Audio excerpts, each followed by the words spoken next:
안녕하세요. 쌍문동 윤리의 꼬수희입니다. 2021학년도 수능 윤리와 사상 문제를 같이 풀어보도록 할게요. 자, 먼저 1번 문제입니다. 다음 편지를 쓴 한국 사상가가 강조하는 삶의 태도로 적절한 것은 무엇인가? 먼저 이 편지를 쓴 사람이 누군지 알아야겠죠?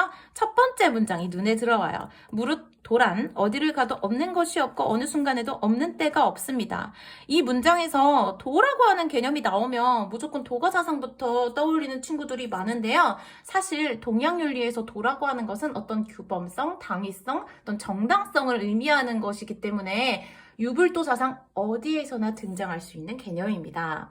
그리고 사실 유교 사상에서도 이렇게 세상에 늘 존재하는 어떤 이치, 어떤 규범적인 도리, 길 이런 것으로서 도를 강조하면서 홀로 있어도 언제나 도덕적인 가치를 잃지 않고 수양을 해야 된다는 신독의 자세를 강조하기도 하죠.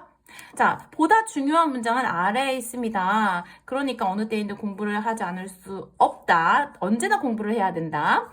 밑에 공부를 할 때에는 무엇이 중요합니까? 경을 유지하는 것이 중요합니다. 경이라고 하는 유교에서 강조하는 실천적인 수양 방법이 등장했어요. 그리고 이 아래에는 바로 이황 선생님께서 강조했던 경의 실천 방법의 요소들이 제시되어 있습니다. 사실 이게 이황인 것까지 알지 못해도 이 사상가가 유교 사상가라는 것만 파악해도 문제를 풀 수가 있어요. 자, 선지 1번. 도덕 규범을 모두 버리고 도에 따라서 행동하기 위해 노력한다? 유교 사상에서 도덕 규범을 버린다는 건 있을 수 없는 이야기죠. 경건한 마음으로 이치를 탐구하고 성찰의 자세를 잃지 않는다. 이것이 바로 유교 사상, 특히 이황이 강조하는 경의 실천 방법일 것입니다. 다음 3번. 자신을 구속할 수 있는 모든 관념을 잊고 자연의 흐름에 따른다. 이건 일단 모든 관념을 잊는다라고 하는 것에서부터 유교 사상이 아니고요. 이 문장 자체는 도가 사상가인 장자가 강조하는 좌망의 수양 방법을 이야기하고 있어요. 선지 4번. 공부가 지극해질 수 있도록 다양한 종교의 가르침을 탐구한다?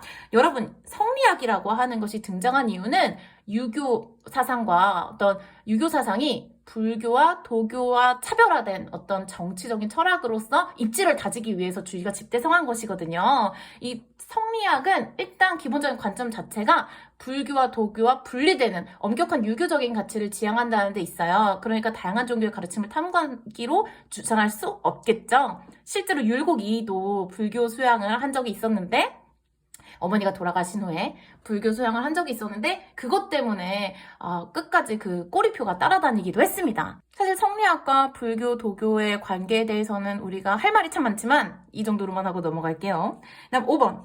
마음이 엄숙하고 고요해지도록 분별적인 지식을 제거해 나가선 안 되죠. 유교 사상에서 강조하는 인의 예지 중에 지는 십이지심, 옳고 그름을 분별하는 마음과 관련됩니다. 옳고 그름을 우리가 계속해서 탐구해 나가는 그런 지적인 활동, 유교 사상에서 굉장히 강조하는 것들이죠. 그래서 정답은 2번입니다. 그 다음 문제 2번. 고대 서양 사상가 갑과 을의 입장으로 옳은 것은 무엇일까요? 먼저 갑. 본성과 운명에 따라 할 일을 정해야 욕구행포로부터 벗어나고 덕을 따를 수 있다. 일을 하기 전 먼저 일의 본성과 자신의 본성을 검토해야 된다. 여기서 말하는 본성은 다름 아닌 이성, 로고스와 관련된 것이죠. 갑은 스토아 학파 사상가의 입장입니다. 에피테톡스의 글이긴 하지만 그것까지 몰라도 스토아 학파구나까지만 알아도 우리가 문제를 풀 수 있어요.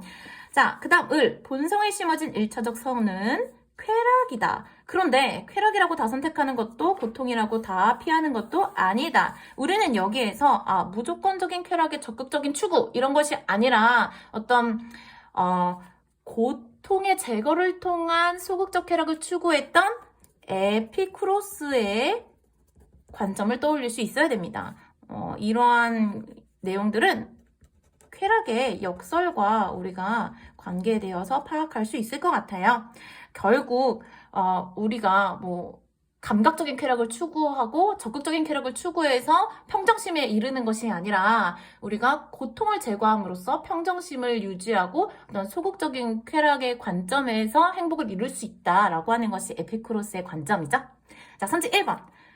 스토아파는 부동심을 유지하기 위해 공적 활동에 참여하지 말아야 한다고 주장하지 않습니다. 오히려 스토아파는 이성이라고 하는 것을 인간의 본성으로 파악하고 이성을 가진 모든 인간의 사회적 연대를 강조하죠. 사회적인 참여를 굉장히 강조하는 관점입니다. 그래서 세계시민주의의 어떤 그런 뿌리를 스토아파에서 찾는 경우도 굉장히 많았죠.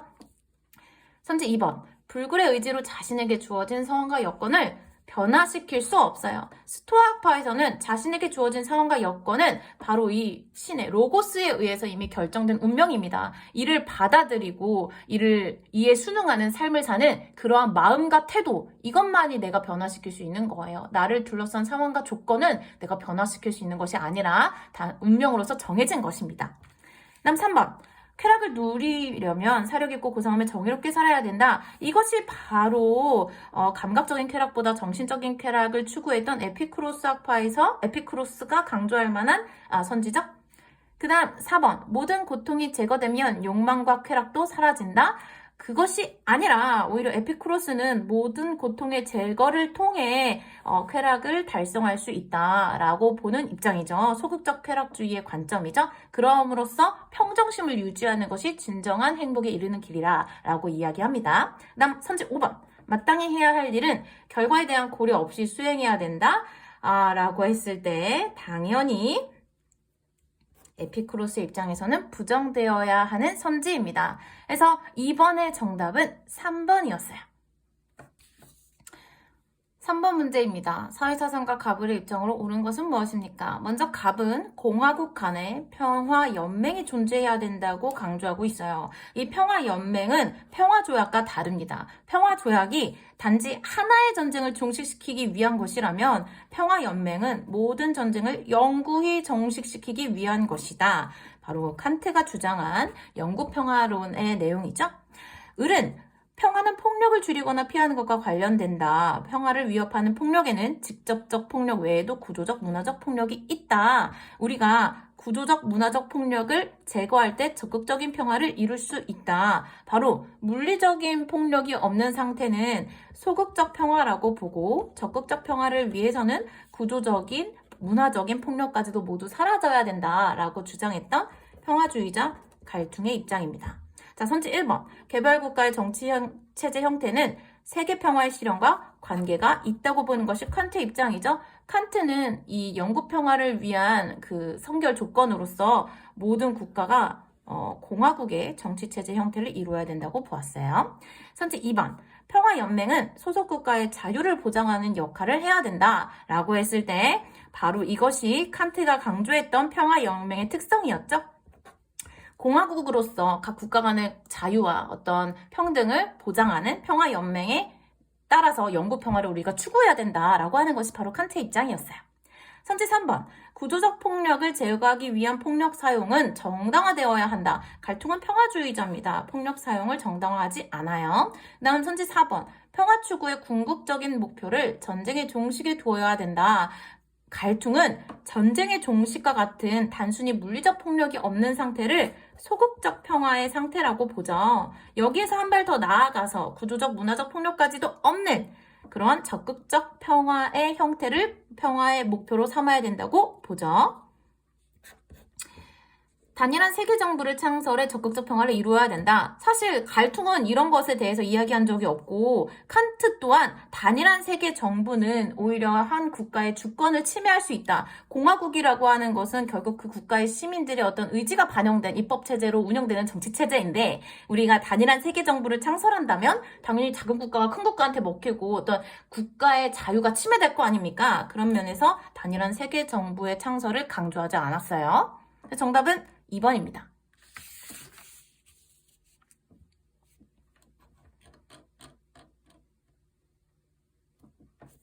다음 선지 4번. 다음을 주장한 고대 동양 서상가는 색, 수, 상, 행, 식, 고통, 그 고통을 발생시키는 원인을 다 없앤 상태, 고통이 없는 곳으로 나아가는 바른 도, 이 네 가지를 알지 못한다면 항상 잠들어 있는 것과 같다. 바로 석가, 모니의 사상과 관련된 내용입니다. 사실 불교 윤리는요, 이 근본 불교 윤리만 알면 그 다음은 뭐 의천, 진울, 해능, 원효의 기본적인 그런 핵심 키워드만 알면 문제를 풀 수가 있어요. 사실 불교 경전은 뭐 전공자들도 다 읽어본 적이 없을 정도로 굉장히 방대하고 엄청난 역사를 자랑하기 때문에 우리가 불교 공부는 이런 불교를 보여주는 개념들을 위주로 학습을 하면 충분히 문제를 풀어낼 수 있습니다. 자, 먼저 선지 1번. 탐욕, 분노, 어리석음을 통해 고통 없는 경지로 나아가야 한다. 이것이 바로 어떤 삼독의 제거를 통해서 깨달음의 경지를 추구하는 근본 불교 입장으로 적절합니다. 선지 2번. 고통의 원인을 모두 제거하면 윤회에서 벗어나서 부처가 된다고 보는 것이 이 불교의 지향점이에요. 불교 사상에서 추구하는 이상적인 인간상이 이 부처는 바로 이 고통의 원인을 모두 제거해요. 진정한 깨달음을 통해서. 그래서 윤회의 고리를 끊고 삶도 죽음도 아닌 열반의 경지에 들게 됐죠. 정답은 2번입니다. 자, 그 다음 3번. 고통을 없애려면 8가지 수행 방법, 즉 8정도를 수행해야 된다. 이게 바로 사법인 중에 하나이죠. 여기 있는 도의 내용이 제시가 되기도 했어요. 그다음 4번. 오온의 참모습을 파악하지 못하면 고통에서 벗어날 수 없다. 맞습니다. 오온이라고 하는 것이 불교에서 무엇입니까? 인간을 구성하는 5가지 요소입니다. 결국 우리의 그 자아라고 하는 것 역시 고전불변의 실체가 아니라 다양한 요소들의 결합으로 통해 이루어진 것이고 언젠가는 사라질 것이다. 그 어떤 것에도 집착하지 마라. 심지어는 나라고 하는 존재까지도 이런 관점을 보여주는 선지였어요. 그 다음 선지 5번. 연기를 바르게 통찰하면 고통의 원인을 소명시킬 수 있다. 즉, 연기라고 하는 것은 무엇입니까? 다 같은 내용인데요. 결국 연기는 모든 것이 원인과 조건에 의해서 생겨나는 것이다. 즉, 그 어떤 것도 독립적이고 고정된 실체로서 존재하는 것이 아니라 어마어마한 상호 의존적인 관계 속에서 서로 얽히고 설킨 가운데 존재하는 것이므로 모든 것은 변한다. 영원한 것은 없다. 집착하지 마라. 그걸 바르게 통찰한다면 바로 우리는 진정한 깨달음을 얻고 고통의 원인을 소멸시킬 수 있다. 고통의 원인은 세상을 바르게 보지 못하는 것에서부터 비롯되니까요. 그래서 4번의 정답은 2번이었어요. 헤어스타일만 봐도 이 사람은 스피노자죠? 하지만 문제를 풀 때 우리가 헤어스타일로 풀 수는 없으므로 내용을 보도록 하겠습니다. 자, 이 세상의 유일한 실체는 바로 신이라고 보고 인간은 바로 이러한 신의 본성이 일정한 방식으로 표현된 하나의 양태이다. 인간은 신의 유한한 양태다. 인간은 신의 일부다. 라고 보는 입장, 바로 스피노자가 강조하는 범신론의 관점에서 주장할 수 있는 내용이죠. 세상의 유일한 실체는 신입니다. 그래서 신은 곧 세계예요. 그리고 인간은 바로 이러한 세계의 일부분으로서 존재하죠. 인간은 신의 일부이자 신의 본성이 또 다른 방식으로 표현된 하나의 양태일 뿐입니다. 인간뿐만 아니라 세상 모든 것들이 그렇고요. 자, 그렇다면 이 인간이 어디에 힘써야 되느냐? 자신의 이성을 가능한 한 완전하게 하는 것이다. 왜냐하면 이 범신론적인 관점에서 신 자체의 본성이 바로 이성이라고 스피노자는 이야기하죠. 오로지 이것에서부터 인간의 지복, 완전한 행복이 존재한다라고 보는 입장입니다. 그렇다면 스피노자가 추구하는 완전한 인간의 행복은 무엇일까요? 선지 1번. 이성의 인도에 따라 자기를 보존하고 신을 지적으로 사랑한다. 스피노자의 핵심 키워드가 선지 1번에 그대로 나왔어요. 신을 지적으로 사랑하는 것이 바로 스피노자가 추구하는 완전한 행복을 위한 삶의 태도입니다. 왜냐하면 우리는 신의 일부로서 속하고 있는데 이 신의 본성이 바로 이성이라고 하는 것에 의해 파악될 수 있고 내가 나 자신의 본성을 제대로 파악하지 못하면 좌절과 슬픔을 계속해서 느끼잖아요. 선지 2번을 보도록 하죠. 신 또는 자연의 속성을 파악하여 세계의 필연성에서 벗어날 순 없죠. 이 세계는 신의 본성, 이성에 따라서 움직이는 것이에요. 마치 하나의 거대한 기계와 같다고도 스피노자는 표현하죠. 이 필연성에서 벗어나는 자유의지는 없습니다. 자, 그 다음 선지 3번. 감정과 욕망을 절제하면서 인격신이 부여한 계율을 준수한다? 인격신이 부여한 계율 같은 건 없어요. 스피노자는 인격신이 아니라 범신론적인 관점에서 세상을 바라보는 사람이죠. 선지 4번. 이성을 통해 만물의 궁극적이고 초월적인 원인인 신을 인식한다? 이건 모두 스피노자의 범신론적인 관점에서 부정되는 것이에요. 그래서 5번의 정답은 1번이었습니다. 6번입니다. 국가는 완전 고용을 실현하고 유효 수요를 창출해야 된다. 경제적인 영역에서 국가의 역할을 강조하는 입장, 케인즈의 입장입니다. 국가가 해야 할 일은 생산수단의 소유가 아니다. 이 점에서 바로 사회주의와의 차별성을 명확하게 보여주고 있죠. 즉, 자본주의 사상가로서 케인즈는 사적 소유권의 추구나 어떤 시장 경쟁 이런 것들을 부정하진 않아요. 다만 시장 실패가 있을 때는 국가가 적극적으로 나서야 된다는 것을 강조하는 입장인 거죠.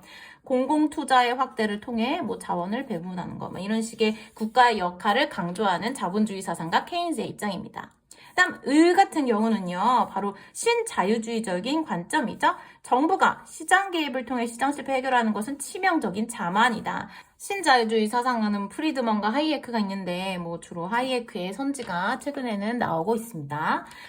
이때 케인즈에 비해 하이에크의 입장이 갖는 상대적인 특성은 바로 X와 Z가 더 높고 Y는 더 낮다는 데 있죠. 이랬을 때 우리가 이 사각형에서 정답이 되는 지점을 찾으면 Z 높고 X 높고 Y 낮은 디귿이 되겠습니다. 정답은 3번. 자, 그 다음 7번.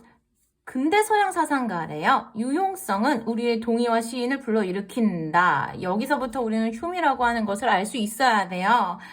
이때 사회 행복에 기여하는 모든 것은 직접적으로 우리의 호감을 불러일으킨다고 말할 수 있다. 여러분, 이게 휴 사상에서 저는 핵심 포인트라고 생각하는데요. 우리가 유용성, 나의 유용성이 아니라 사회적인 유용성에 대해서 동의와 시인의 감정을 가지게 되고 그에 기초해서 도덕적인 판단과 실천이 가능하다라고 보는 것이 바로 이 휴메 사상이거든요. 그래서 우리가 휴미 공리주의에 영향을 미쳤다고도 파악을 하는데요.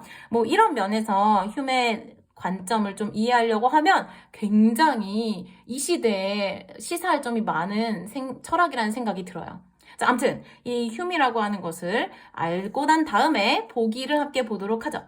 선지 기억. 도덕적 행위를 직접 유발하는 것은 이성이 아니라 감정이다. 네, 도덕적 행위의 직접적인 동기는 이성이 아니라 감정이라고 보는 것이 휴메 입장이죠. 자, 그 다음 선제 니은. 이성적 판단은 도덕적 추론에 어떠한 영향도 주지 못한다. 이성적인 판단은요, 우리의 감정이 어떤 왜곡된 사실에 근거하고 있지는 않은지 검증하고 약간 그런 방향의 오류에 대해서 검토하게 하는 역할을 한다고 휴는 이야기해요. 이성은 감정의 노예예요. 노예지만 분명히 하는 일은 있어요. 그 다음 선지 디귿. 공감은 인간의 도덕적 감정에 보편성을 부여하는 근거이다. 맞죠? 공감이라고 하는 건 뭡니까? 나의 감정이 아닌 타인의 감정을 공유하는 거잖아요. 우리가 감정을 나만의 것으로만 여기는 것이 아니라 인간 모두의 어떤 보편성의 근거가 되는 데는 바로 이 공감이라고 하는 요소가 필수적이죠. 그리고 이 공감에 의해서 사회적인 유용성이 시인의 감정을 불러일으키죠. 내 일이 아닌데 사회적으로 유용한 일인데 내가 그 일을 겪는 사람들의 감정에 공감하고 하기 때문에 이러한 사회적 유용성이 나에게 시인과 동의의 감정을 불러일으킵니다. 그런 면에서 감정에 기초하고 있지만 우리는 도덕의 보편성을 추구할 수 있다고 휴먼 이야기하는 것이죠. 그래서 7번의 정답은 4번이네요. 다음 8번 문제입니다. 중국 유교 사상가들 나왔죠. 우리가 제일 힘들어하는 주의와 왕수인의 사상이 등장했네요. 자, 먼저 갑, 마음과 이치는 자연스럽게 구분된다. 마음과 이치가 구분되는 것이구나 라고 하는 것에서부터 우리는 이미 주의라고 하는 것을 알 수 있어요. 좀 더 들어가 보면 신령하게 밝은 것은 마음이고 실제적인 것은 성이다. 마음 안에 실제로서 존재하는 것이 성입니다. 그리고 이 마음이 모든 것의 주체가 된다. 그래서 심통성정을 주장하기도 했죠. 성을 담고 있는 동시에 정이 발현되는 주체는 바로 심이라고 주인은 이야기합니다. 그 다음 을은요. 마음의 본체는 성이고 성은 곧 이치이다. 마음이 성이고 성이 곧 이치라고 했을 때 마음의 본체가 성이고 성이 곧 이치. 이 말은 결국 마음이 곧 이치라고 하는 왕수인의 입장과 통하는 내용입니다. 뒤에 더 자세한 내용이 나와 있죠. 천하에 어찌 마음 바깥에 성이 있고 마음 바깥에 이치가 있겠느냐. 결국 마음 밖에서 이치를 찾는 것이 아니라 내 마음속의 이치를 찾아야 된다. 그래서 우리가 세상을 보는 이 마음을 바로 다르게 다잡아서 이 마음속의 이치가 제대로 구현될 수 있도록 수양해야 된다. 라고 하면서 마음의 수양을 강조한 사람이 바로 이 왕수인이었죠. 자, 보기 기억. 마음에는 이치를 파악할 수 있는 능력이 있는가? 라고 했을 때 주의와 왕수인 모두 양지와 양능이라고 하는 맹자의 개념을 긍정하기 때문에 둘 다 긍정이라고 볼 수 있어요. 그 다음 니은. 성과 마음은 그 의미가 명확하게 구분되는가? 라고 했을 때 성은 성이고 마음은 마음이다. 라고 했을 때 주의는 그것이 구분된다고 보지만 왕수인은 심증리의 관점을 가지고 있기 때문에 부정할 수 있겠습니다. 그 다음 디귿. 마음은 이치인 성에 따라 정을 주재해야 되는가? 라고 했을 때 마음이 성에 따라 정을 주재해야 된다. 심통성정을 하되 이 마음이 성에 따라서 마음에 불러일으키는 감정들을 주재해야 된다. 라고 하는 입장은 주의의 입장입니다. 왕수인은요. 결국 마음의 이치를 바로잡는 그러한 관점에서 마음과 이치가 별개가 아니라고 보기 때문에 이러한 내용의 입장에 긍정을 하지 않을 거예요. 그래서 정답은 니은과 디귿인데요. 리을 같은 경우는요. 경물치지를 주의의 왕수인이 서로 다르게 해석하긴 하죠. 주의는 경물치지를 세상의 사물이 가지고 있는 그 개별적인 이치 탐구를 통해서 알을 지극하게 확장하는 것을 경물치지라고 보는 한편 왕수인은 이 마음의 이치가 제대로 발현되게 하는 것이라고 왕수인은 이야기하죠. 그리고 이 경물치지의 의미는 서로 다르나 경물치지를 위해서 존천리 거인욕, 천리를 보존하고 욕구를 제거해 나가야 된다는 수양 방법에는 모두 다 동의하는 바가 있죠. 그래서 주의는 긍정하고 왕수인은 부정할 내용은 선지 3번입니다. 다음 9번입니다. 자, 갑은 자유란 사적인 형태의 예속이 없는 상태, 권력의 자의적 의지에 종속되어 있지 않은 것이라고 보는 공화주의의 관점을 가진 비롤리의 입장입니다. 자, 공화주의에서는 어떤 권력자의 자의적인 영역에 의해서 우리가 지배받는 것이 아니라 법이라고 하는 시민의 의지가 반영되고 끊임없이 감시되고 검토될 수 있는 그런 체계를 통해서 우리가 지배될 때 오히려 자유가 실현될 수 있다고 보는 관점이죠. 한편 을은 자유란 타인에게 방해받지 않고 행동할 수 있는 상태다. 외부의 의도적인 강제가 없는 상태의 자유를 강조하는 소극적 자유주의자인 벌린의 입장입니다. 이렇게 봤을 때 A는 공화주의에서는 긍정하고 소극적 자유주의에서는 부정할 내용이, B에는 공화주의에서 긍정할 내용, C에는 자유주의에서 긍정할 내용이 각각 들어가야 되겠어요. 자, 보기를 볼까요? 먼저 A. 자유를 실현하려면 권력의 자의적 지배에 의한 간섭을 배제해야 되는가? 권력의 자의적 지배에 의한 간섭을 배제해야 된다. 공화주의? 당연하죠. 그리고 소극적 자유주의에서도 당연히 긍정할 내용입니다. 둘 다 긍정할 내용이기 때문에 A에는 들어갈 수 없어요. 그 다음 니은. 법의 지배로 인해 공화국 시민들의 자유는 위축되는가? 공화주의 입장에선 오히려 법의 지배가 공화국 시민들의 자유를 실현하기 위한 방법으로서 강조되죠. 정답이 될 수 없어요. 반대이기 때문에. 그 다음 디귿. 적극적 자유가 아닌 소극적 자유를 진정한 자유로 보아야 되는가? 소극적 자유를 추구하는 벌린의 입장에선 맞는 이야기죠. 사실 적극적인 자유주의의 관점에서는 국가가 개인이 인간다운 삶을 영위하기 위해서 굉장히 적극적으로 삶에 개입을 하잖아요. 그런 것들을 벌린은 굉장히 부정하고 비판적으로 봅니다. 강제와 어떤 구속, 예속, 간섭이 없는 상태, 그것이 진정한 자유다라고 보는 소극적 자유주의자의 입장을 취하고 있기 때문에 이것은 맞는 내용이라고 볼 수 있어요. 리을, 국가가 시민에게 좋은 삶을 위한 덕목 실천을 강요하는 것은 부당한가? 야, 너네 이렇게 살아! 라고 강제하고 간섭하는 것은 당연히 부당하다고 보는 입장이 벌린의 입장입니다. 그래서 정답은 5번이에요.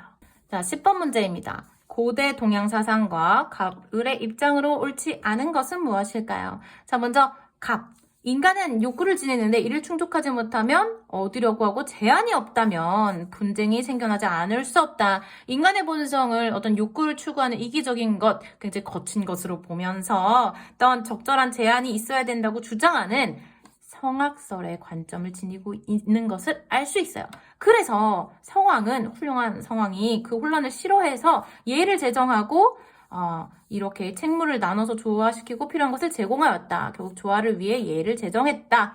순자의 입장입니다. 순자에게 얘라고 하는 것은 두 가지로 크게 우리가 키워드를 좀 볼 수가 있는데요. 첫 번째는 얘는 인간의 본성에 있었던 것이 아니라 상황이 인위를 일으켜서 만들어낸 것이에요. 우리 본성은 얘가 없기 때문에 우리는 인위적으로 이 얘를 기준으로 삼아서 도덕적인 삶으로 나아가야 해요. 그런 면에서 화성 기위를 위한 기준이 되기도 하는 것이 이 얘라고 순자는 보고 있죠. 그리고 두 번째로는 이 얘를 통해서 사회적인 차원의 질서를 구축할 수 있다. 이를 통해 우리가 조화를 이루어야 된다. 사회적인 분업을 강조하는 그런 관점에서도 이 예를 순자는 중요한 근거로 활용합니다.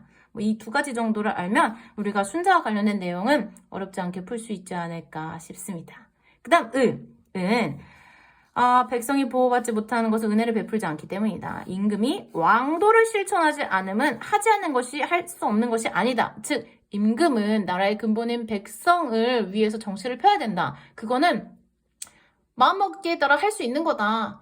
못하는 게 아니라 안 하는 거다. 라고 하면서 군주들의 어떤 왕도 정치를 강력하게 주장했던 맹자의 관점입니다. 선지 1번. 덕과 능력에 따라 사회적 지위와 관직이 분배되어야 된다. 어떤 예를 기준으로 우리가 사회적인 분업을 결정한다는 것은 결국 그 사회적인 역할과 직책에 맞는 성품과 능력, 그런 덕성을 가지고 있는 사람이 그 지위를 가져야 된다라고 보는 것이 순자의 입장이에요. 그래서 순자는 아버지가 뭐 벼슬을 했다고 해서 아들이 벼슬을 하고 아버지가 농부라고 해서 아들도 뭐 그렇게 살고 그런 게 아니라 사람의 능력과 덕성을 따져서 사회의 직분을 나눠야 된다고 보는 입장이죠.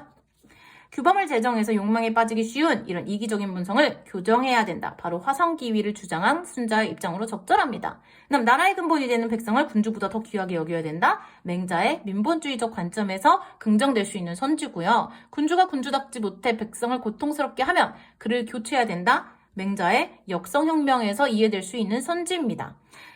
그렇다면 정답은 5번밖에 없는데 5번이 왜 틀립니까? 예와 덕으로 백성을 교화한 후에 그들의 생계를 보장해야 된다 라고 했을 때 맹자는 아주 명확하게 무항산, 무항심이라고 보죠. 그래서 맹자 입장에서는 완벽하게 부정되는 선지예요. 결국 생계를 보장해야만 백성들을 예와 덕으로 교화할 수 있다고 보는 것이 맹자 입장이거든요. 자, 다음 11번. 가의 갑, 을은 고대 서양 사상가, 드리고 병은 현대 서양 사상가다. 자, 갑은 먼저 진리는 상대적이라고 본다. 인간은 존재하는 모든 것에 대한 판단의 기준이다. 인간 한 명 한 명이 판단의 기준이다. 라고 보는 관점 바로 소피스트의 관점이죠. 소피스트들. 자, 이런 상대주의적인 관점에서 진리는 어떤 절대적인 고정불변의 진리는 없다고 생각하는 관점이 바로 소피스트들의 관점이었어요. 다음 을은 진리는 객관적이고 보편적인 것이다. 이것과 완전히 반대되는 주장이죠. 우리는 무지의 자각에서 출발해서 감각적인 것이 아니라 바로 사유를 통해 진리를 추구해야 된다라고 보는 소크라테스의 입장입니다. 자, 그 다음 병은요. 현대 서양 사상가라고 나와 있었어요. 진리는 경험 속에서 가설로 먼저 제안된 다음 실험을 거쳐서 채택되는 유용한 것이다. 진리라고 하는 것은 유용한 것이어야만 한다. 어떤 실험을 통해서 검증되어야 한다. 그러한 유용성이. 그리고 진리는 계속해서 성장하고 진보하는 것이다. 존 듀이의 입장입니다. 이렇게 했을 때 우리가 어려워하는 문제의 유형이 나오긴 했지만 이런 것일수록 처음에 시간을 많이 투자해서 차근차근 완벽하게 풀어내야 나중에 검토해서 정답을 체크할 때도 여러분 막힘없이 할 수 있어요. 자, 먼저 A 같은 경우는 소피스트가 소크라테스에게 비판할 내용으로 적절해야 되는 것입니다. 자연보다 인간과 사회에 대한 지식이 중요한데 소크라테스가 이걸 간과한다? 그렇지 않죠. 소크라테스도 인간과 사회에 대한 지식, 인간 다음에 추구, 올바른 국가의 추구 이런 것들에 대해서 관심이 굉장히 많은 사람이에요. 자, 그 다음 B와 D는 소크라테스의 입장에서 소피스트와 듀이에게 할 수 있는 비판의 내용이어야 합니다. 인간의 이성을 활용해서 진리를 파악해야 되는데 그걸 소피스트와 듀이와 같은 사람들이 간과하고 있어? 여러분, 그렇지 않아요. 결국 이 듀이도 어떤 진리를 우리가 파악하는 과정에서 실험의 과정들을 강조하지 않습니까? 인간의 이성이 유용성을 탐구하는데 굉장히 잘 활용되어야 된다고 보는 입장입니다. 자, 그 다음 C는요. 듀이의 입장에서 소크라테스에게 할 수 있는 비판이어야 되죠? 듀이 입장에서 봤을 때 상황에 따라 지식의 타당성은 가변적일 수 있어. 지식은 계속해서 성장하고 진보하는 것이야. 더 이상 유용성이 없는 지식은 퇴보할 수밖에 없고 지식과 진리로서의 지위를 잃어버리게 되지. 고정불변의 진리는 없어. 진리는 상대적인 것이고 계속해서 발전해 나가는 것이야. 그런데 소크라테스는 그걸 간과하지. 객관적이고 보편적인 절대 불변의 진리가 있다고 보는 소크라테스를 존 듀이와 같은 입장에서는 이렇게 비판할 수 있을 겁니다. 자, 그 다음 4번. 진리는 개인적 경험에 따라 변화할 수 있는 것인데 그걸 간과한다? 이 같은 경우는 듀이가 소피스트에게 할 수 있는 비판 내용이어야 되죠. 진리는 개인적인 경험에 따라 변화할 수 있는 것이다. 그런데 그걸 소피스트들이 간과한다? 그렇지? 않죠. 자, 그 다음 소피스트들도 이 진리는 오히려 인간에 따라서 다 상대적으로 변할 수 있다고 보는 입장이죠. 자, 그 다음 지식은 그 자체가 목적이 아니라 문제 해결의 도구인데 이걸 간과한다. 이건 소피스트가 듀이한테 하는 비판이어야 되는데 이 내용은 완벽하게 듀이가 긍정할 내용이죠. 그래서 11번의 정답은 2번이었습니다.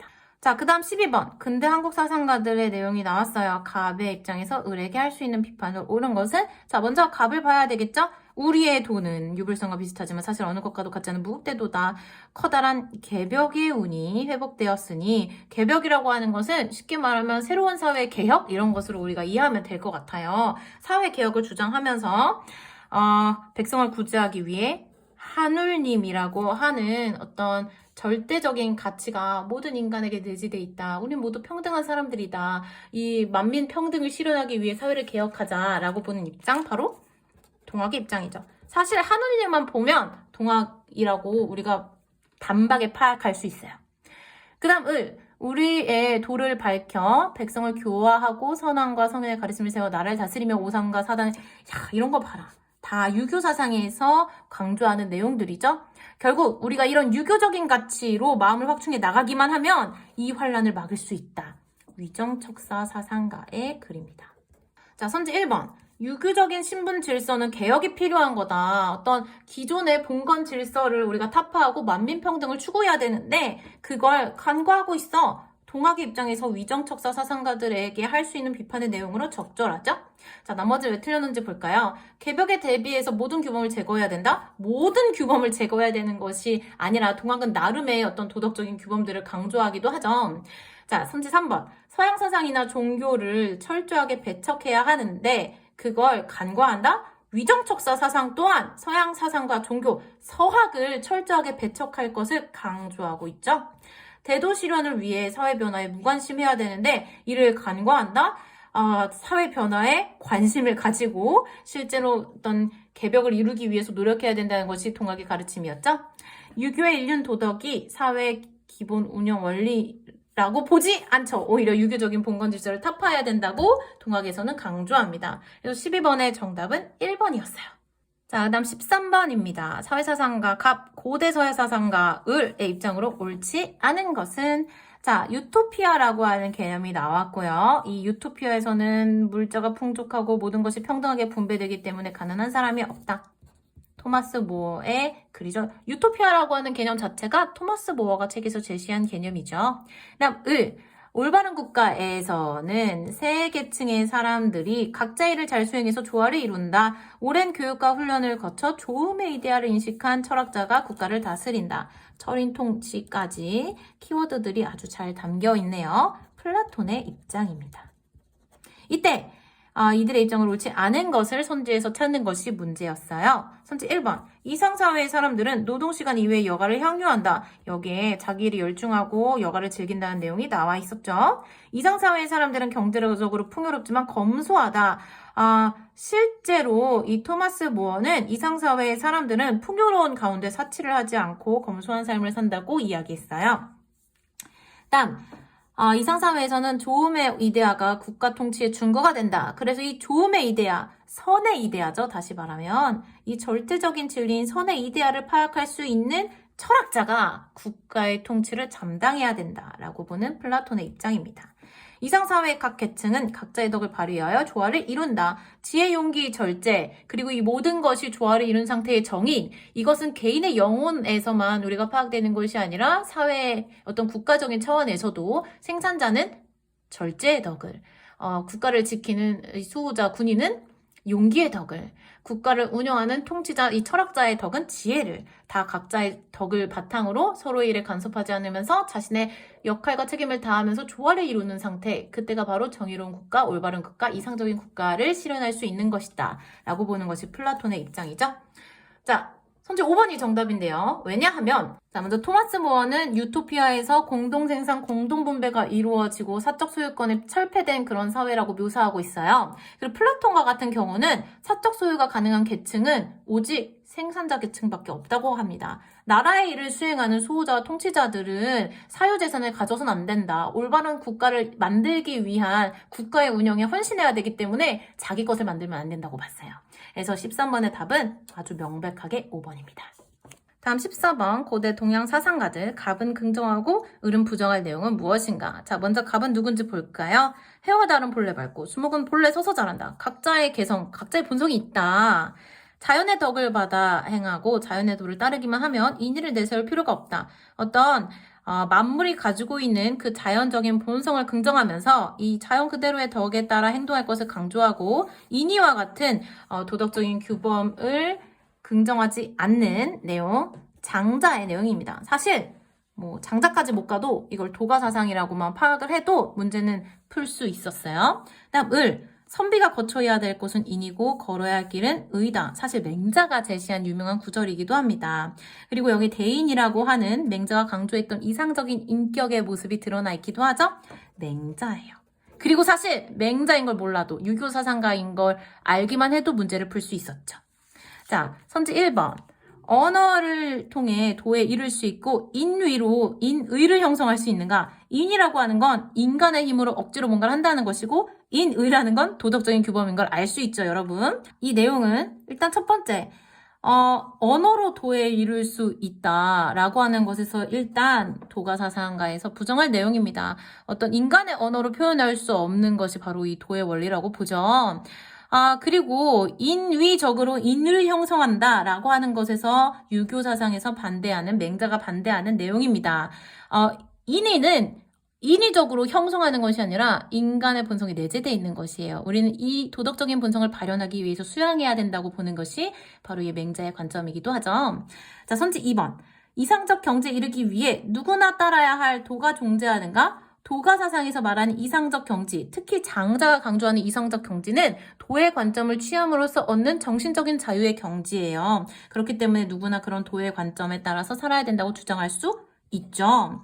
그리고 맹자와 같은 경우도 이 세상의 어떤 규범적 질서로서 도에 따르기 위해서 우리가 수양을 계속해야 된다고 주장하겠죠? 선지 3번. 도를 행하면 분별적인 지식이 늘어나고 타고난 덕성이 함양되는가? 라고 했을 때 이 도를 행함으로써 분별적인 지식이 늘어난다? 라고 하는 것은 장자의 관점에서 완전 부정되는 거예요. 이 도가사상에서 보기에 분별적인 지식은 도의 관점에서 반대되는 것이거든요. 만물의 상대적인 가치를 강조하는 도가사상에서 옳고 그름, 시시비비를 가리는 어떤 분별적인 지식은 이 도의 관점과 완전히 충돌되는 것이라고 볼 수 있죠. 그래서 일단 장자는 부정할 내용입니다. 하지만 맹자와 같은 경우는요. 도를 행한다는 것은 결국 우리가 내면에 가지고 있는 본성의 발현을 통해서 이루어 나가는 것과 같은 것이에요. 그리고 이 내면 안에는 시비지심, 인의 예지 중에 지와 관련된 분별적인 지식의 함양을 통해서 어떤 덕성을 기르는 과정들이 다 포함이 되어 있죠. 그렇기 때문에 맹자는 긍정할 내용입니다. 도를 행함으로써 분별적인 지식이 늘어나고 우리가 타고난 도덕적인 덕성을 함양할 수 있다. 자, 그 다음 4번. 도의 관점에서 만물을 바라보고 선과 악을 명확히 구분해야 하는가? 도의 관점에서 세상을 바라본다. 여기까지는 장자가 맞는 내용이라고 볼 수 있지만 선악을 명확히 구분한다 라고 하는 것에서 부정할 수밖에 없죠. 아까 말했듯 도의 관점은 옳고 그름, 시시비비, 선과 악 이런 분별적인 지식과 완전히 충돌되는 것이에요. 하지만 맹자의 관점에서 도의 관점이라고 하는 건 결국 어떤 도덕적인 관점에서 사물을 바라본다는 것, 시비지심, 어떤 확충을 통해서 지라고 하는 덕을 우리가 계속해서 확충시켜 나갈 수 있다는 것으로 이해될 수 있기 때문에 긍정될 수 있습니다.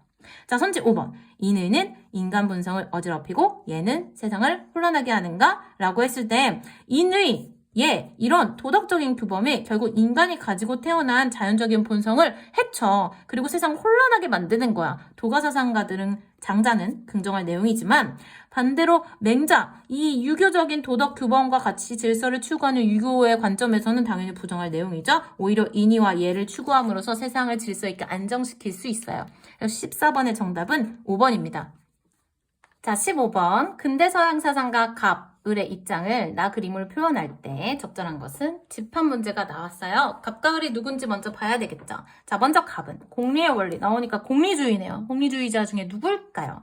공리의 원리를 통해 더 바람직하고 가치 있는 쾌락을 선택할 수 있다. 더 많은 쾌락, 더 큰 쾌락이 아니라 더 가치 있고 더 바람직하고 가치 있는 쾌락이라고 하는 질적인 차이를 명시하는 표현이 등장했어요. 벤담이 아니라 밀이라고 하는 것을 알 수 있어야 되겠죠. 그 다음 의무는 법칙에 대한 존경심에서 비롯된 행위의 필연성이다. 즉 의무는 반드시 행해야 되는 필연적인 것이다 라고 보면서 결과에 대해서 어떤 경향성을 가질 수 있지만 그에 대해 존경심을 가질 수는 없다. 즉 결과에 대한 고려는 필연적인 도덕적 실천으로 귀결되지 않을 수도 있다. 우리의 도덕적인 행동은 오로지 법칙에 따르려는 존경심에서 비롯한 행위여야 된다. 다시 말하면 선의지에 의한 행위일 때만 도덕적인 가치를 가진다라고 보는 칸트의 입장입니다. 이때 A는 밀에게만 해당되는 내용이고요. B는 이들의 공통점이고 C는 칸트에게만 해당되는 내용이 들어가야 되겠죠?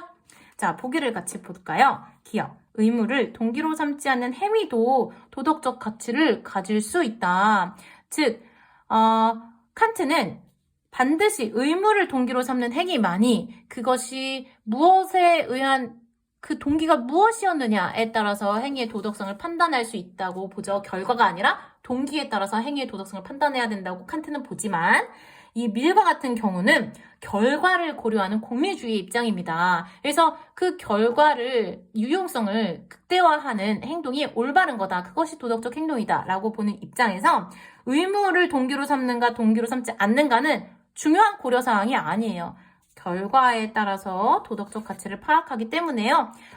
밀에게만 해당되는 내용으로 맞는 내용이 되겠습니다. 그 다음 도덕 원리의 의미에는 인간의 평등함이 내포되어 있다. 공리의 원리에서 우리가 유용성을 계산할 때 어떤 행위에 의해서 영향받는 모든 사람들의 쾌락과 고통을 평등하게 고려하는 것이 하나의 원칙이죠. 즉 인간의 평등함을 내포하고 있고요. 또 칸트가 제시하는 보편화 가능성, 내 의지의 준칙이 언제나 보편적 입법의 원리가 될 수 있게 행위하라 라고 하는 정언 명령은 결국에는 너만 예외로 삼지 말라는 거예요. 인간의 평등함을 함축하고 있는 표현이라고 할 수 있겠죠. 자, 그래서 기억 니은이 정답입니다. 나머지 왜 틀렸는지 볼까요? 자, 먼저 C는요. 무조건적인 명령에 따른 의무로 인해 자율성이 실현된다고 보는 것이 바로 칸트의 입장이기 때문에 틀렸어요. 그 다음 행위자의 품성을 고려하지 않고도 행위의 도덕성을 판단할 수 있다. 행위자의 품성이 아니라 행위 자체의 어떤 원리를 적용해서 그것의 옳고 그름을 판단하는 관점이 바로 이 공리주의와 칸트식의 의무론의 공통점이라고 볼 수 있기 때문에 이거는 C에 해당되지 않고 B에 들어가야 되는 내용입니다. 바로 이 지점에서 덕윤리가 이 근대 윤리를 비판하기도 했던 것이죠. 현재 정답은 1번이었어요. 네, 16번입니다.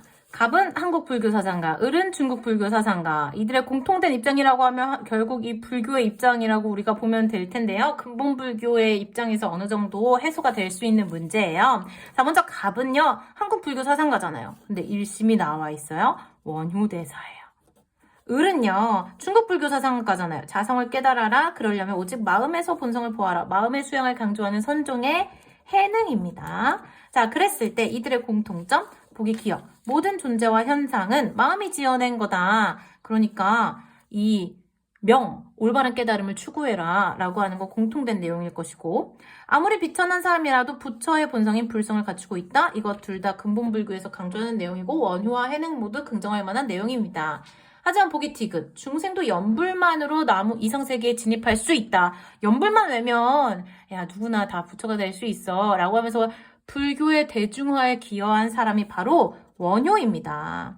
그렇지만 해능은 이러한 것들이 아니라 마음 수양을 통해서 부처가 되어야 된다고 강조했어요. 그래서 이건 원효에게만 해당되는 내용이기 때문에 우리가 정답으로 선택할 수 없고, 사실 이게 헷갈린다고 해도 기역, 니은이 너무 명확하기 때문에 이 기역, 니은과 디귿이 함께 있는 이 손진 없잖아요. 그래서 정답을 찾는 데는 크게 문제가 될 만한 내용은 아니었어요. 조금 세심한 배려가, 세심한 고민이 필요한 내용이긴 했지만. 자, 그 다음, 리을. 깨달은 순간부터 과거 행동의 결과는 모두 사라진다. 이것은 둘 다 긍정할 수 없는 내용입니다. 과거 행동의 결과는 결국 불교에서 우리가 업보라고 하는 것인데, 이 업보가 사라지기 위한 과정이 바로 수양이라고, 수행의 과정이라고 볼 수 있기 때문이에요. 자, 이 16번의 답은 그래서 1번이었습니다. 다음 17번. 고대 서양 사상가 갑과 을의 입장으로 옳은 것은 고대 서양 사상가인데 선의 의대와 나왔어요. 그래서 우리가 이것만 봐도 사실 플라톤인 걸 알 수 있는데요. 이 뒤에 있는 내용은 뭐 우리가 배운 내용과 크게 맥락이 다르지 않으니까 한번 읽어보고 넘어가면 좋을 것 같아요. 다음 을. 덕에 따르는 정신의 활동을 행복이라고 한다. 행복은 완전하고 자족적인 것이다. 인간 본성에 따라 나오는 선을 추구하는 것이다. 아리스토텔레스의 입장이죠. 사실 아리스토텔레스는 이러한 입장에서 완전하고 자족적인 공동체로서 이 국가의 구성원으로서 우리가 정치적인 활동을 할 때 완전한 행복을 이룰 수 있다라고도 이야기하죠. 자, 이들의 입장으로 옳은 것은 무엇입니까? 감각 능력을 키우면 영원 불변한 세계를 파악할 수 있다. 영원 불변한 세계는 플라톤에게 이데아 세계예요. 이데아계예요. 그런데 이데아계는 감각 능력으로 파악하는 것이 아니라 이성의 힘으로 파악할 수 있는 것이죠. 이데아는 현실에 있는 모든 사물 안에 존재하는 것이다. 이 플라톤은 현상계와 이데아계라고 하는 세계를 두 가지로 보는 이원론적 관점을 가지고 있어요. 사물 안에 존재하는 것이 아니라 이데아계에 존재하는 것이 이데아입니다. 그다음 아리스토텔레스. 지성적 덕과 달리 품성적 덕 중에는 선천적인 것도 있다. 아리스토텔레스는요. 덕이라고 하는 것이 선천적이라고 보진 않아요. 덕은 후천적인 교육과 실천, 노력에 의해서 우리가 만들어 나갈 수 있는 것입니다. 우리의 본성에는 다만 이 덕을 형성할 수 있는, 덕을 향하는 그런 경향성을 가지고 있다고 봐요. 그 다음 34번. 실천적 지혜는 구체적인 상황에서 중용을 알려주는 지성적인 덕이죠. 정답은 5번입니다. 올바른 통치를 위해서는 이에 대한 지혜가 필요하다. 모두 다 이 소크라테스의 그 맥락에서, 소크라테스의 제자 플라톤, 플라톤의 제자 아리스토텔레스잖아요. 이 둘은 상당히 다른 것 같으면서도 비슷한 점이 많죠. 바로 이런 지적인 덕을 강조한다는 점에서는 이 주지주의의 입장에서는 둘 다 공통된 입장을 가지고 있다고 볼 수 있습니다. 17번의 답은 5번이었어요. 자, 18번 한국의 유교 사상가, 우리가 집회로 만날 때만 반가우신 분들 이황과 이 선생님 모시겠습니다. 자, 갑은 본연지성은 순선무악한다. 만일 서로 떨어지지 않는다는 이유로 이를 기와 함께 말한다면 이미 성의 본래 모습이 아니다. 그러니까 함께 말하면 안 된다. 이 사단과 칠정이라고 하는 것은 그 이발이냐 기발이냐라고 하는 근원에서부터 우리가 분리해야 되는 것이다 라고 보는 이황 선생님의 입장이었습니다. 다음 을. 기질과 본연지성은 결코 두 가지 성이 아니다. 어떤 사물이 존재할 때 이미 기질지성 안에 본연지성이 존재하는 것이기 때문에 이를 구분할 수 없다라고 보고, 기질 중에서 이만을 가리키는 것이 본연지성이고 이와 여기를 합해 말하면 기질지성이다. 성이 이미 하나인데 정이 어찌 두 근원이 있겠는가라고 해서 칠정 안에 사단이 포함된다고 보는 입장을 제시한 이 선생님의 글이 제시가 되었어요. 자, 선지 1번. 본연지성은 풍부받은 기질에 따라 바르게 발현된다. 기질에 따라 다르게 발현되는 성은 기질지성이라고 하는 것이 성리학의 공통된 관점이죠. 이와 기는 개념상 구분되지만 그들의 발현 과정은 서로 다르지 않다. 개념상으로도 구분되고 발현의 과정에서도 구분되어야 된다고 보는 것이 이황의 입장이었습니다. 이와 기는 분리되지 않으므로 각각 따로 작용하지 않는다. 그러니까 우리는 모든 감정은 다 기가 바라고 이가 올라타는 한 가지 방법만 있다는 것을 알아야 된다라고 주장한 것이 바로 이의 관점이었죠. 천리가 기질에 들어와 이루어진 성은 본연지성을 포함하지 않는다. 이게 바로 기질지성이죠. 이 기질지성에서 이를 말한 것이 본연지성이다라고 보는 것이 이의 입장이기 때문에 포함하는 겁니다. 그 다음 선지 5번. 이는 기의 근원이므로 기에서 독립하여 홀로 존재할 수 있다. 자, 이와 기의 근원에 관해서는 이 성리학자들도 다양한 의견을 제시하고 있긴 한데요. 뭐 이것이 중요한 게 아니고 기에서 독립하여 홀로 존재할 수 있다라고 했을 때 특히 이와 같은 사람들은 이 현실 세계에서 이와 기가 독립해서 홀로 존재할 수 없다고 보죠. 그리고 사실 이왕의 관점에서도 이와 기는 모든 사물에서 함께 존재하는 것이에요. 그렇기 때문에 이 둘 입장에서 모두 우리가 이걸 정답으로 할 수가 없는 것입니다.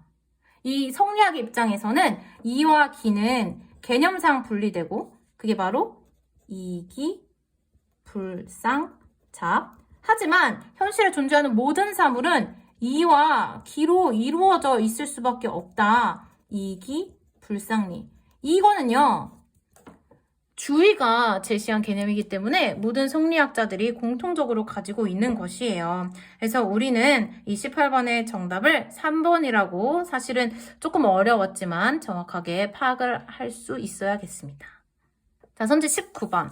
가불은 중세서양 사상가, 을은 현대서양 사상가입니다. 가불병이 누구인지부터 우리가 파악을 해야 되겠죠. 먼저 갑은요, 신의 은총과 사랑으로 우리가 진리의 빛을 관조할 수 있게 된다. 신의 은총에 의해서 진리를 파악할 수 있다고 보는 아우구스티누스의 입장입니다. 자, 을은요, 인간은 감각에서 출발해서 본성적으로 주어진 이성을 통해서 모든 것의 원인으로서 신을 인식할 수 있다. 이성을 통해서 우리가 신을 인식할 수 있다고 보는 아퀴나스예요. 자, 절망은 죽음에 이르는 병이다. 이것만 봐도 키에르케고르입니다. 그리고 이러한 절망이 신앙을 통해서만 극복될 수 있다. 단, 이 신앙에 따르는, 신의 의지에 따르는, 신에 의지하는 삶을 스스로 주체적인 결단을 통해서 결정해야 된다. 라고 보는 것이 키에르케고르의 관점이었죠. 자, 선지 1번. 전능한 신은 선의 결핍인 악의 최종적인 존재 근거이다. 신이 악을 창조하지 않았다. 우리는 이 세계는 완전하지 않다. 왜냐면 창조주는 신이잖아. 신은 완전해. 하지만 창조물은 신이 아니기 때문에 불완전하단 말이에요. 그런 불완전한 창조물의 그 자체의 그 특성으로부터 결핍으로서 악이 존재하는 것이지 신이 악을 만들어낸 것이 아니다 라고 하는 것이 굉장히 중요한 포인트였죠. 존재 근거가 아닙니다. 그냥 결핍으로서 악이 존재하는 거예요. 이 완전하지 않은 불완전한 창조물이라고 하는 지위로부터. 자, 다음 선지 2번. 도덕적 문제에서는 신의 명령보다 이성의 명령이 우선한다. 이 중세 종교 철학에서 이성이 어떤 신의 명령보다 우선시 될 수 있는 건 결코 없어요. 아퀴나스도 어떤 신앙과 이성의 조화를 추구하긴 하지만 늘 신앙이 앞서는 것입니다. 그 다음, 절대자에 의존하지 않고 주체적 결단으로 절망을 극복해야 된다. 이것도 키에르케고르에 대해서 정확하게 알아야 우리가 헷갈리지 않을 수 있는 선지 같은데요. 주체적인 결단을 통해 절대자, 즉 신에게 의존하는 삶으로 나아가야 된다는 것이 키에르케고르의 주장이에요. 즉 엄마가 믿으라고 해서 사람들이 다 교회 다니니까 목사님이 기도해 주셔서 내가 신에 따르는 삶을 선택하는 것이 아니라 나 자신의 신 앞에선 단독자로서 신 앞에 나아가야 되는 거예요. 내가 스스로 신앙적인 삶을 살겠다라는 어떤 주체적인 결단을 이룰 때 우리가 진정한 참된 실존을 경험할 수 있다라고 보는 것이 키에르케고르의 입장입니다. 선지 4번. 참된 행복을 위해 신앙뿐 아니라 신의 은총도 필요하다라고 하는 것 정답이죠. 참된 행복을 위해서는 신의 은총이 필요하다. 아우구스, 아퀴나스 모두 다 신의 은총이 필수적으로 우리의 완전한 행복을 위해서는 필요하다고 보고 있어요. 자, 선지 5번. 이성적 추론과 실존적 자각으로 신의 존재를 알 수 있다라고 했을 때 이 키에르케고르의 입장에서는 어떤 이성적인 추론에 반대되는 실존주의의 사상의 맥락을 가지고 있잖아요. 또 한편으로는 신 앞에선 단독자라고 하는 개념이 결국에는 어떤 교회의 어떤 교리나 어떤 가르침, 그러한 뭐 증명 이런 걸 통해서가 아니라 내가 스스로의 결단, 주체적인 결단을 통해서 신앙적인 삶을 이루는 것이기 때문에 이런 점에서 이 선지 5번이 키에르케고르에 해당되지 않는다고 명확하게 얘기할 수 있을 것 같아요. 자, 그 다음 20번. 그림의 강연자가 주장할 것은 글을 읽어보면 여러분 강력한 세계 시민주의적 관점이 드러나는 걸 알 수 있어요. 최근에 뭐 많이 연구되고 있는 누스바움의 글인데요. 사실 이 글을 읽고 사실 선지만 봐도 정답이 4번인 게 보이거든요. 결국 보편적인 인류애로 나아가야 한다라고 하는 것이 이 글의 입장이니까요. 나머지는 모두 다 그래서 우리가 정답을 찾을 수 있는 내용입니다. 자, 오늘 여기까지 할게요. 여러분 안녕.